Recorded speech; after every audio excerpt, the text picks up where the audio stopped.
Hello, and welcome back to another episode of the Western Canon Challenge, where we are reading the entirety of the Western Literary Canon out loud.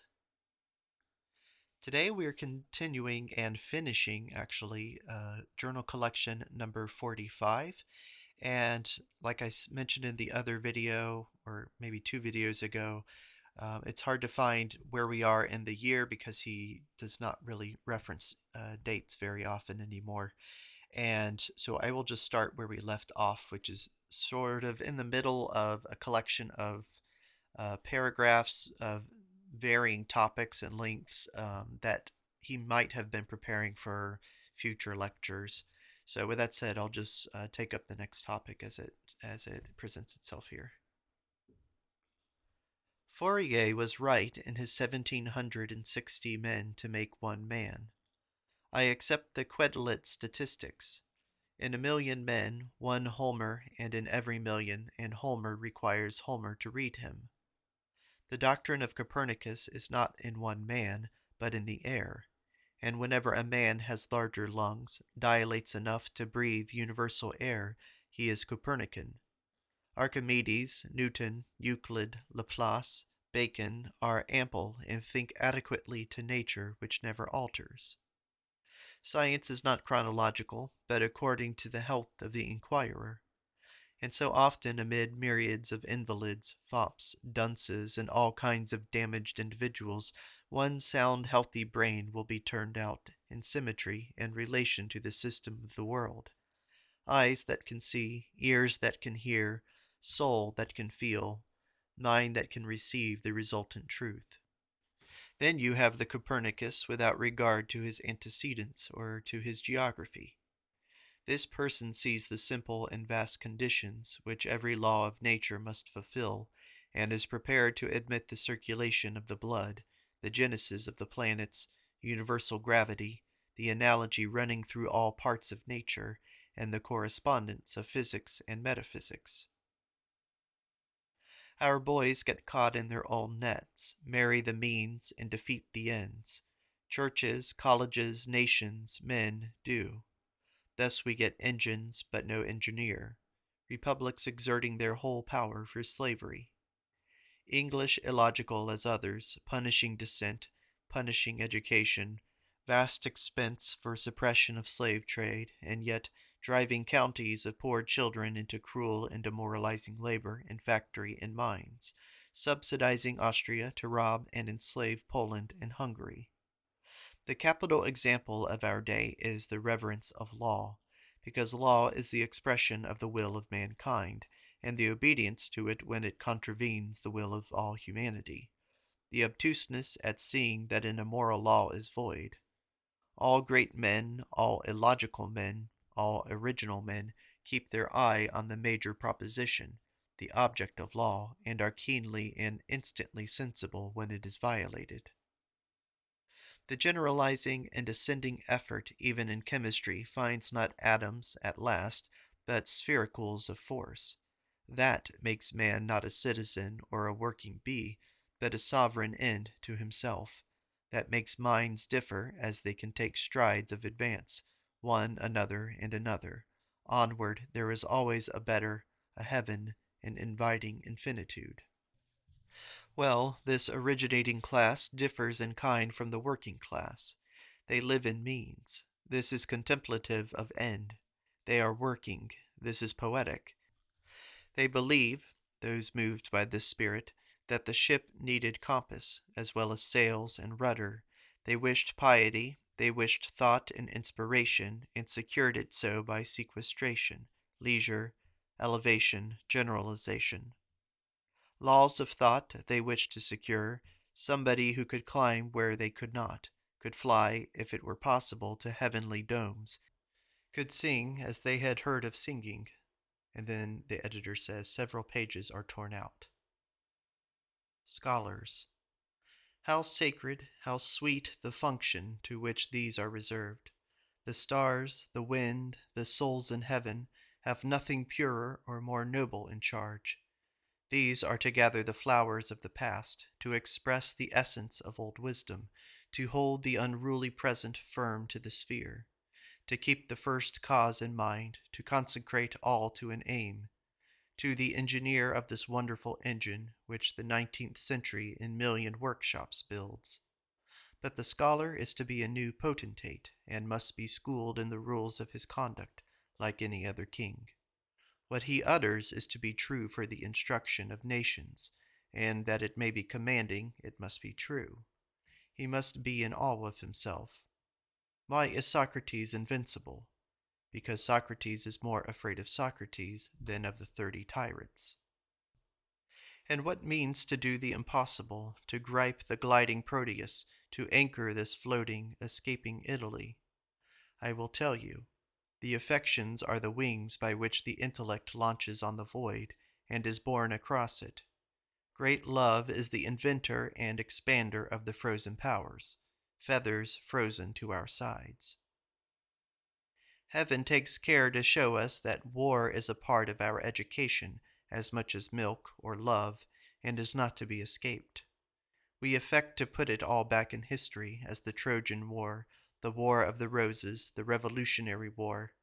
Not so. It is your war. Has that been declared? Has that been fought out? And where did the victory perch? The wars of other people and of history growl at a distance, but your war comes near, looks into your eyes, in politics, in professional pursuit, in choices in the street, in daily habit, in all the questions of the times, in the keeping or surrendering the control of your day and your horse and your opinion, in the terrors of the night, and the frauds and skepticism of the day. The American independence, that is a legend. Your independence, that is the question of all the present. Have you fought out that, and settled it once again, and once for all in the minds of all persons with whom you have to do, that you and your sense of right and fit and fair are an invincible, indestructible somewhat, which is not to be bought or cajoled or frightened away?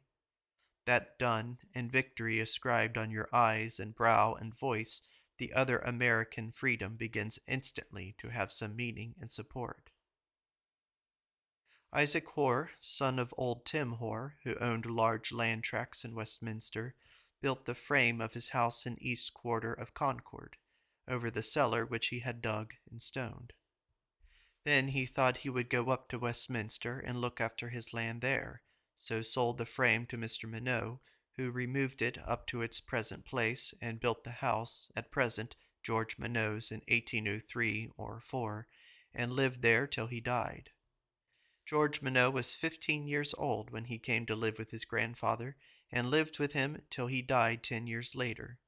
The other house in Hawthorne's place George Minot was born in. It was an old house, 200 years old. Macaulay, the pride of England, the best example of her cleverness, writes elaborately and with talent his essay on Bacon, to prove, not ironically, but in good faith, in as good faith as he is capable of, that "solid advantage," as he calls it, a sensual benefit, is the only good. From this unworthy expositor, whom Bacon would disdain, we refer to Bacon himself. If any man thinketh philosophy and universality to be idle studies. See what Bacon says, Volume 1, page 131, on rational philosophy. The lumen siccum, which doth parch and offend most men's watery and soft natures, who esteemed those discourses of Socrates, which were then termed corrupting of manners, and were after acknowledged for sovereign medicines of the mind and manners, and so have been received ever since until this day. Bacon, who esteemed it the greatest error of all the rest, the mistaking or misplacing of the last or farthest end of knowledge, as for the ornament and reputation of lucre and profession or a shop, etc., who esteemed so highly the effect of learning on moral and private virtue. Delicious summer stroll through the endless pastures of Barrett, Buttrick, Estabrook farms, yesterday with Ellery, the glory of summer. What magnificence, yet none to see it. What magnificence, yet one night of frost will kill it all. Ellery was witty on the Biographie Universelle de Soi-Même. Henry Thoreau had been made to print his house into his title page, in order that Alcott might have that to stick into one of the Biographie Universelle. Realism. A Pythagorean discipline would ask, "Do you need to succumb? Then depart. You have excluded yourself. We have no need of you." It is the decline of literature and poetry when the frivolous throngs of gentlemen and ladies, without thought or human aims, are suffered to assume a superiority and take it as allowed that their pomps and palaces are anything but the tribute to wisdom. When they break their loyalty, and scholars court them, 'tis time we went back to the mountains and began our civility anew with the first inventions. There are more inventions in the thoughts of one happy day than ages could execute. Hold thought cheap. It is the thread on which are strung the system of nature and the heaven of heavens. A man can only write one book. That is the reason why everybody begs readings and extracts of the young poet until 35. When he is 50, they still think they value him, and they tell him so, but they scatter like partridges if he offer to read his paper. They think it is because they have some job to do, but they never allowed a job to stand in the way when he was 25. Skepticism is unbelief in cause and effect. Liebig to Faraday. Quote, "What struck me most in England was the perception that only those works that have a practical tendency awake attention and command respect, while the purely scientific, which possess far greater merit, are almost unknown. And yet the latter are the proper and true source from which the others flow. Practice alone can never lead to the discovery of a truth or a principle. In Germany it is quite the contrary. Here, in the eyes of scientific men, no value, or at least but a trifling one, is placed on the practical results. The enrichment of science is alone considered worthy of attention. I do not mean to say it is better. For both nations the golden medium would certainly be a real good fortune." Liebig, App. Lyell's Travels, 1841, Volume 1, page 246. See, the chymist of love will the dust of the body convert into gold where it never so leaden. O Hafits, churls know the worth of great pearls. Give high the prized stone only to sacred friends alone. Hafits 291. Editor's note. 2 versifications by Mr. Emerson follow this mere translation from the German, of which the later and better is given. End note.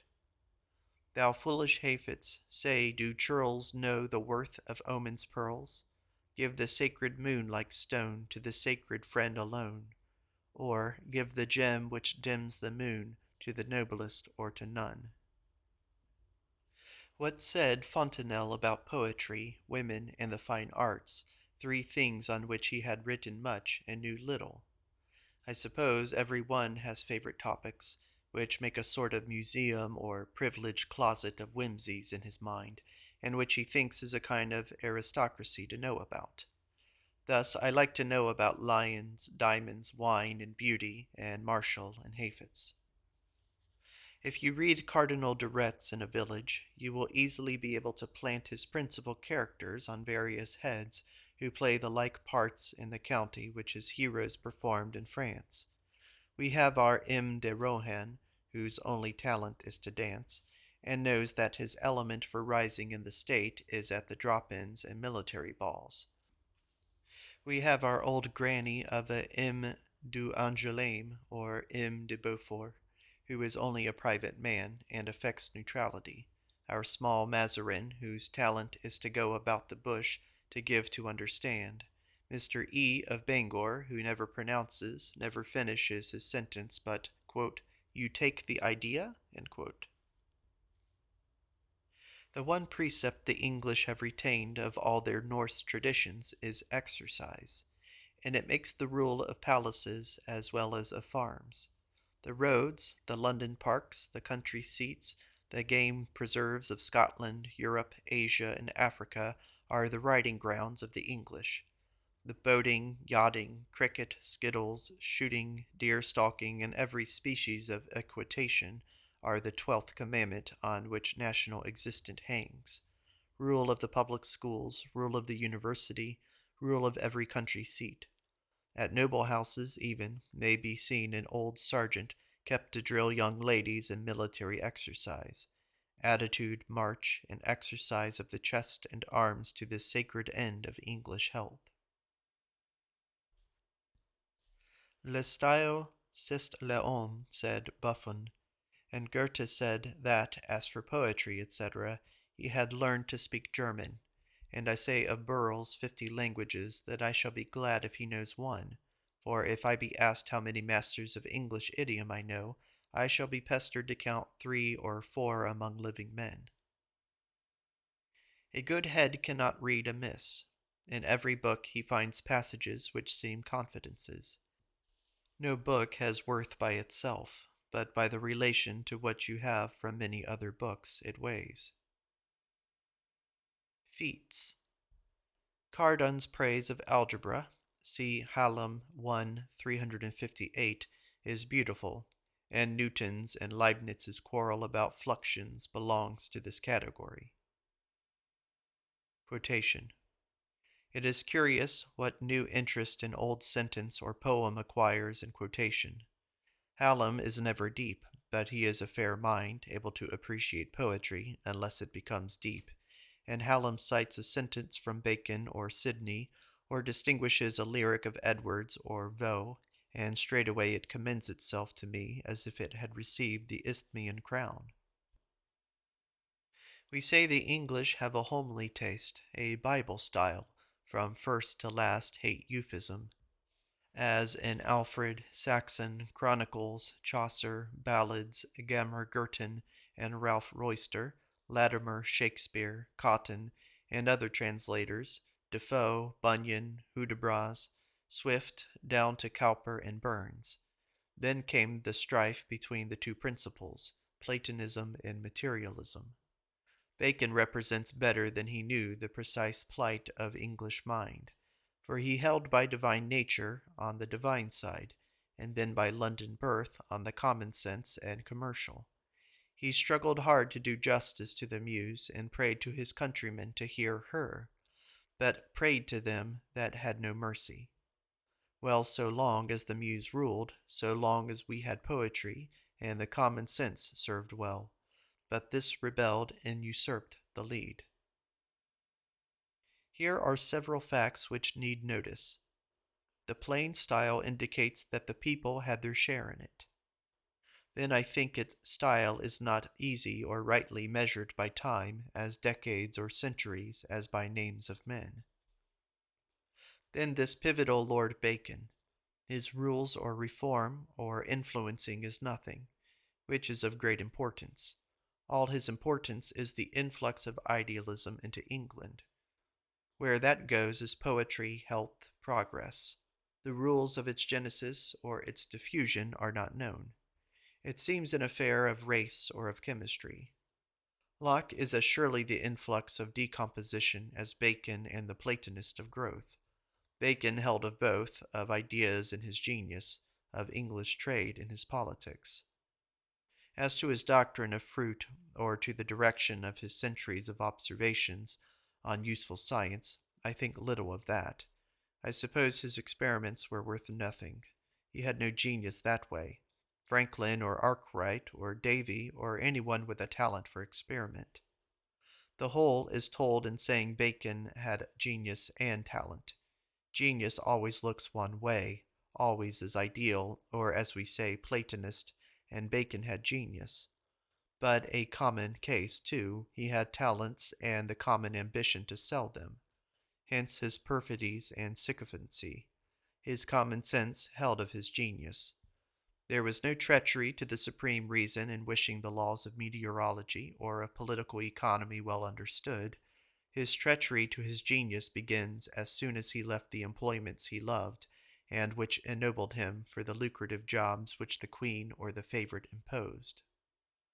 I should say that all were told if one should trace the degree in which the sense of unity or the instinct of seeking resemblances predominated in the mind of England, for hence all poetry comes. And when a man comes who distrusts theory, discredits analogy, believes men must go on for ages accumulating facts before any sane generalization can be attempted, it is certain that such an one has no poetic power, and that nothing original or beautiful will be produced by him. It is droll that whilst men love the fruit, they hate the tree, that the animal instinct loves the music of poets, it hates the tendency of their minds. September 5th. Is it that wherever the mind takes a step, it is to put itself at one with a larger class, discerned beyond the lesser class with which it has been conversing? There are a few astonishing generalizations which circulate in the world. If I reckon up my debts by particulars to English books, how fast they reduce themselves to a few authors, and how conspicuous Shakespeare, Bacon, and Milton become. Locke a cipher. I put the duty of being read invariably on the author. If he is not read, whose fault is it? If he is very learned and yet heavy, it is a double shot which fells both himself and his readers. Who is Selden? No sensible American, I take it, can spend much time on the subject of tithes, not because it is old, but because it is trifling. Plutarch is much older, but his topics are interesting. And the criticism the poets suggest reaches them too, for we perceive that they kept altogether too fair terms with their own times, and with this dull kind of learning, and that a new and better age will address itself more simply to what is really good. All the thoughts of a turtle are turtle. Underwitted persons, who have lived in a perpetual sense of inferiority, if also they have the misfortune to have a bad temper, seek to avenge themselves by contriving little insults, which have the effect of making others momentarily inferior. Somebody said, not ill of these, that there was a variety of names and persons among them, but it signifies little which of them you meet. You find the same cast of character in all. See Hooker's paragraph on music in Ecclesiastical Polity, Book 5, page 238, full. Hooker calls the imagination, quote, the only storehouse of wit and the peculiar chair of memory,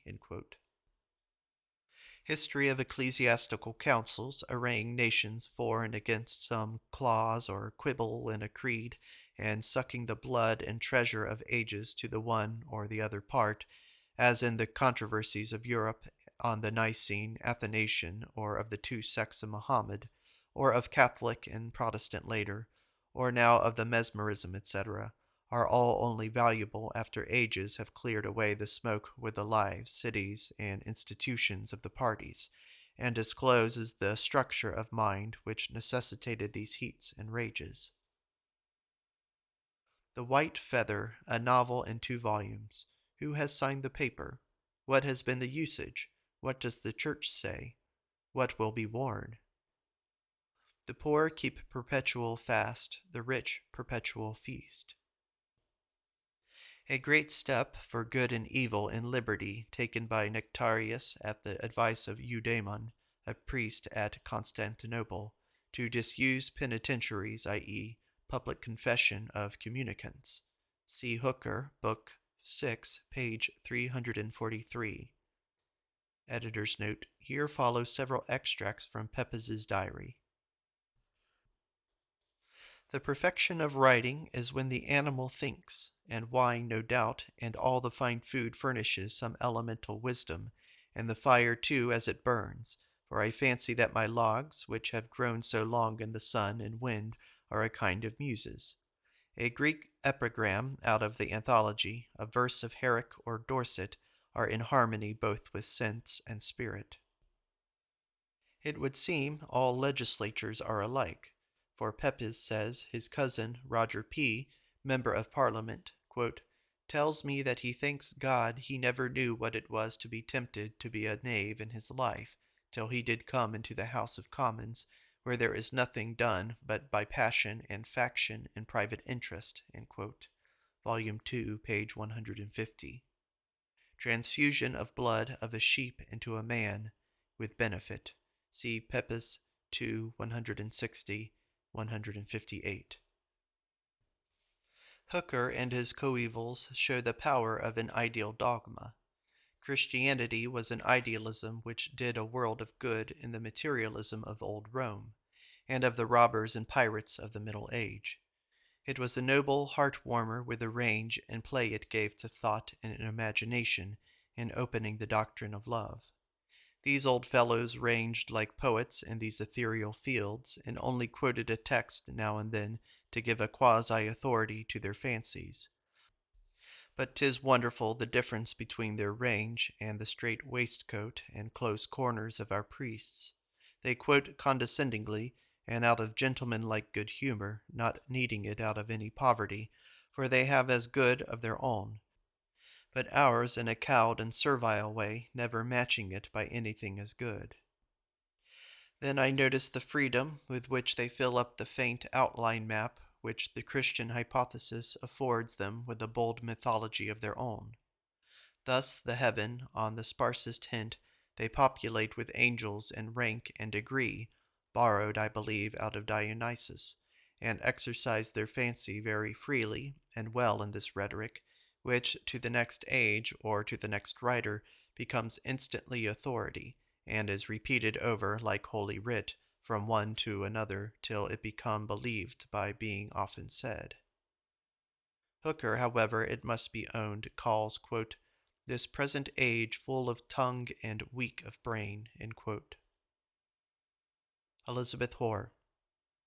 The last night talked with Elizabeth the Wise, who defined common sense as the perception of the inevitable laws of existence. The philosophers considered only such laws as could be stated, but sensible men those also which could not be stated.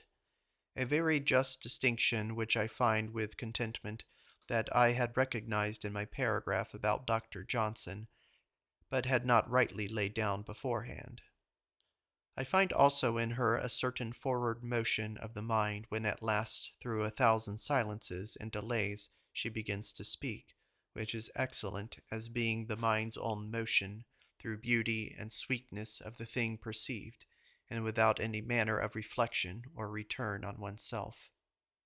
Her illustration of the common laws was, quote, you must count your money, for if you call it petty and count it not, through greatness of soul it will have its revenge on your soul, by coming in thither also in the sequel with injurious suspicions of your best friends and other disquietudes. Isaac Walton and all the writers of his age betray their reading in Greek literature. Plutarch, Plato, and the Greek philosophers, especially of the Stoic sect, nourish them. Sidney, Sir Philip, is Platonist and stands well for poetry. Genius. Temperance and love, and the child of the god is the superfluity of strength. Temperance in art, and the poet is never the poorer for his song. The masters painted and carved for joy, and knew not that virtue had gone out of them. Alcott thought the father of the Hebrew boy must have been superior to his son. Genius. A few poems appear to have been written between sleeping and waking irresponsibly. Universities are, of course, hostile to geniuses. Last night, talking with Ellery Channing, it appeared still more clear, the two nations in England, one in all-time fierce only for mince pie, the old, granniest, beef-eating solemn trifler, a Cheapside prentice, and growing to be a Cheapside lord. The other, a fine, thoughtful, religious, poetical believer, fit for hero, fit for martyr, deriving in his flights only the solidity and square elbows and methods from his Cheapside brother, and rewarding him with Puritanism, with drama, with letters and liberty.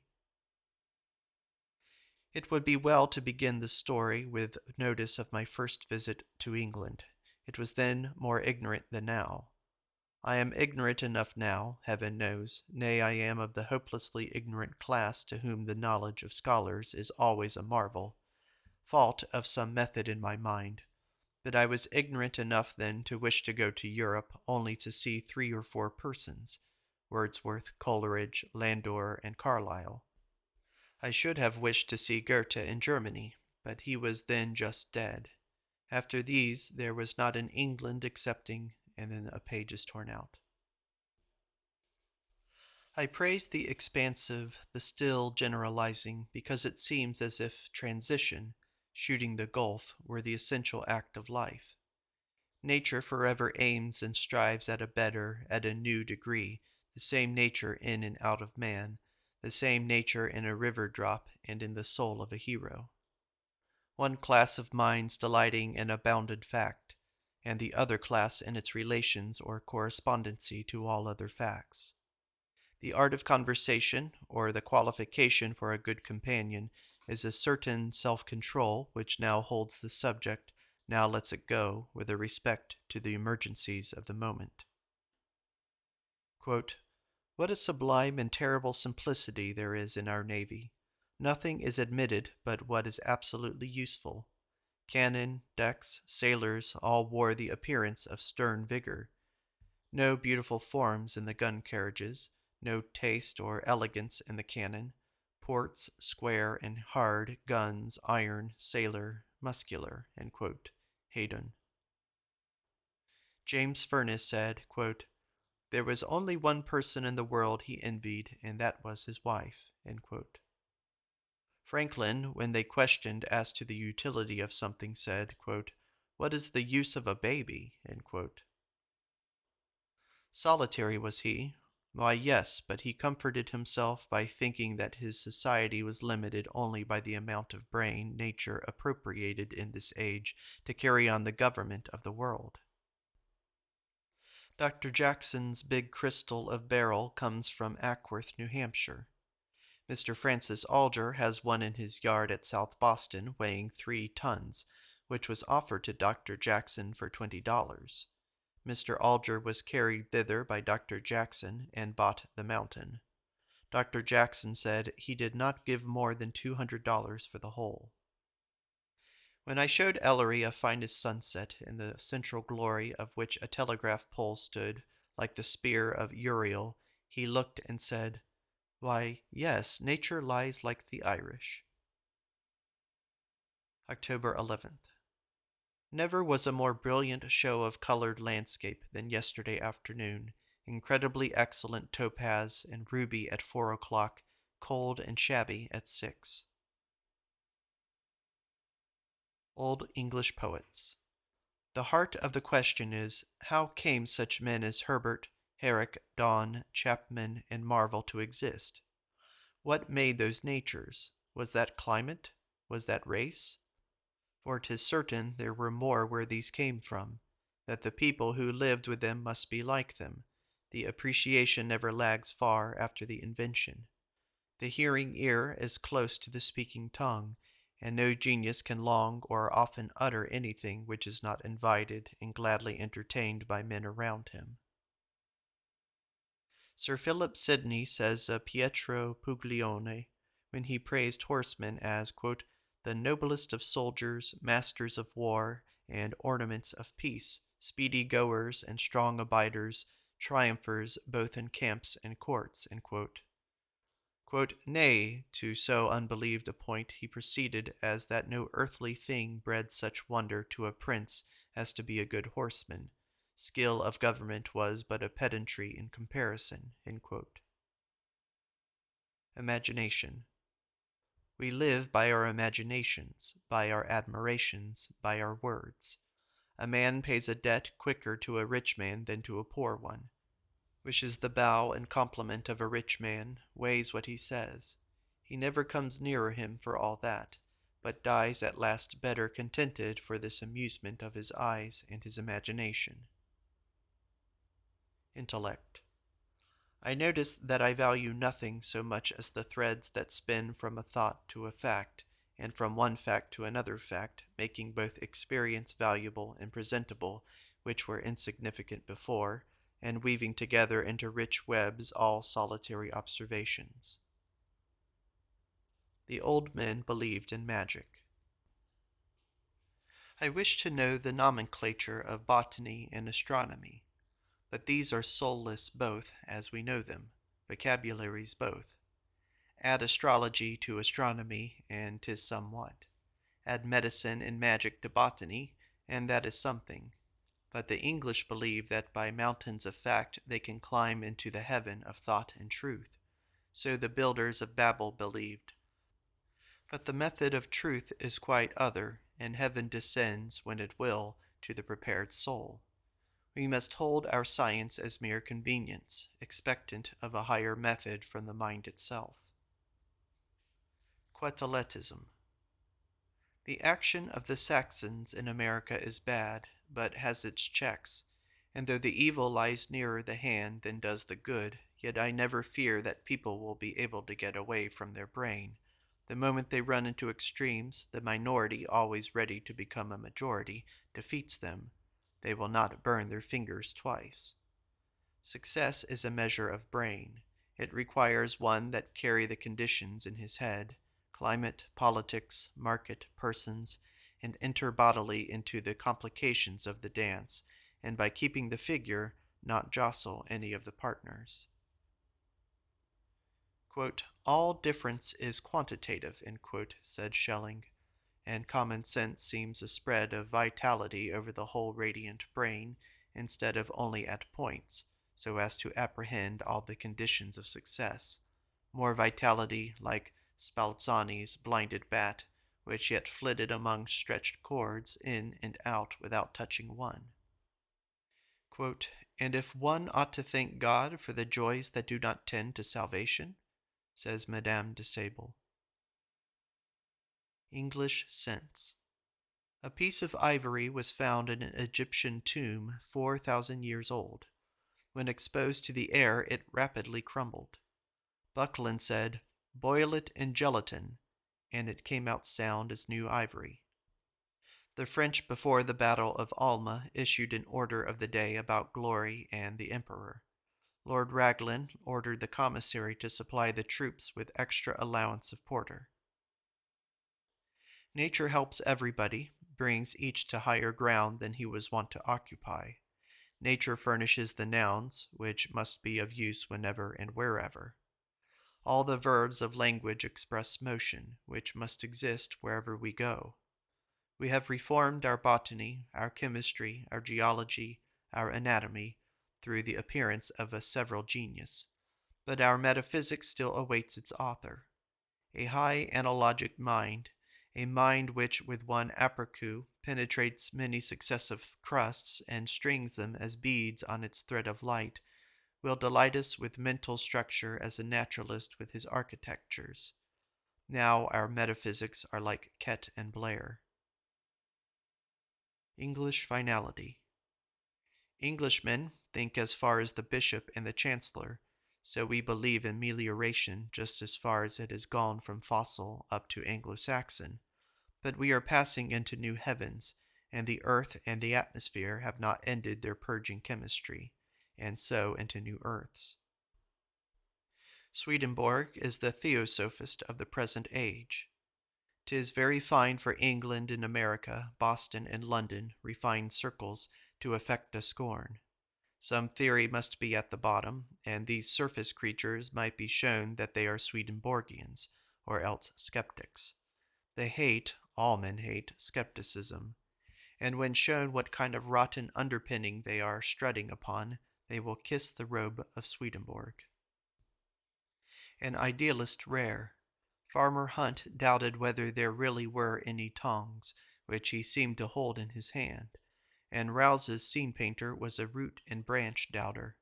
But most men have animal bias or beast bias, and are encumbered by their tools, that is, by matter.